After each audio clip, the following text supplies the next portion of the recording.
കഴിഞ്ഞ പ്രാവശ്യം ആ കുളത്തിന് 10 ലക്ഷം പടിഞ്ഞാറ്റി കുളത്തിന് 10 ലക്ഷം രൂപ ടെൻഡർ കൊടുത്തിട്ടുണ്ട്. ആ ടെൻഡർ നൗഷാദ് എന്ന് പറഞ്ഞ കോൺട്രാക്ടറാണ് എടുത്തിട്ടുള്ളത്. ആ കോൺട്രാക്ടർ എടുക്കാതെ പോയിട്ടുണ്ട്. ഏതിനെ വിളിക്ക്? ആ പറഞ്ഞത് കളവാണ്.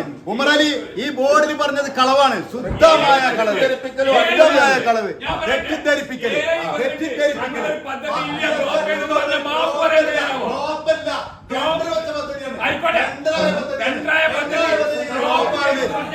എടുക്കാൻ കഴിയാതെ കോൺട്രാക്ട് വിട്ടുപോയതാണ്. അല്ലാതെ ഡ്രോപ്പല്ല. ഏതിനെ വിളിക്ക്? ഈ പദ്ധതികള് കൊല്ലങ്ങളായിട്ട് ഇവര് അടിച്ചു മാറ്റി ഒരു വ്യക്തിക്ക് മാത്രം ഈ ഫണ്ട് അടിച്ചു മാറ്റി കൊണ്ടുപോകുന്ന പരിപാടി നിർത്തണം.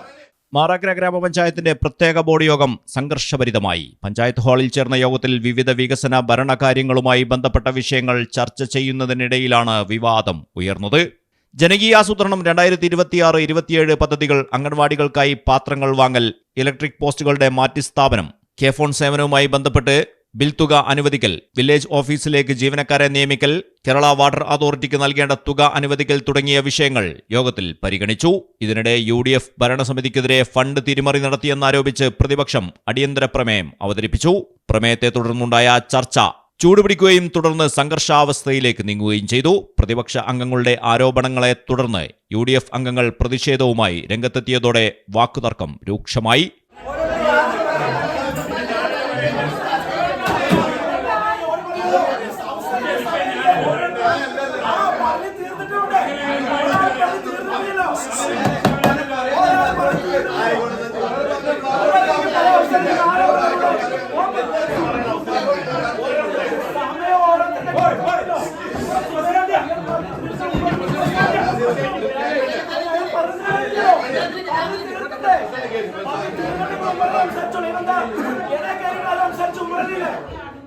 ഇതിനിടെ UDF അംഗങ്ങൾ കയ്യേറ്റം നടത്തിയതായി പ്രതിപക്ഷം ആരോപിച്ചു.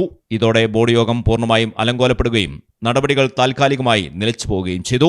ഉമർ അലി കരേക്കാട് പ്രതിപക്ഷ അംഗങ്ങൾക്കെതിരായ കയ്യേറ്റത്തിന് നേതൃത്വം നൽകിയതായി ആരോപണമുണ്ട്.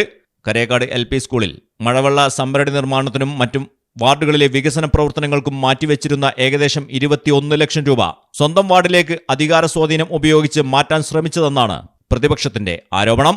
21 ലക്ഷം രൂപ ഉമർ അലിയിലെ വാർഡിലേക്ക് തന്നെ വെച്ച് ഈ ജനകീയാസൂത്രണ പദ്ധതിയുടെ ഫണ്ടുകൾ വലിയ രൂപത്തിലേക്ക് വകമാറ്റുന്ന സമീപനത്തിനെതിരായിട്ടുള്ള പോരാട്ടമാണ് ഇന്ന് ഗ്രാമപഞ്ചായത്ത് ഭരണസമിതിയിൽ നടന്നത്.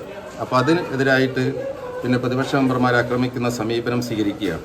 ഇവിടെ ജനാധിപത്യവും അതേപോലെ തന്നെ മറ്റുള്ള കാര്യങ്ങളും പരിഗണിക്കാതെ വലിയ രൂപത്തിലേക്ക് ജനകീയാസൂത്രണ ഫണ്ടുകൾ തട്ടിയെടുക്കുന്ന സമീപനം വ്യാപകമായി വന്നുകൊണ്ടിരിക്കുകയാണ്.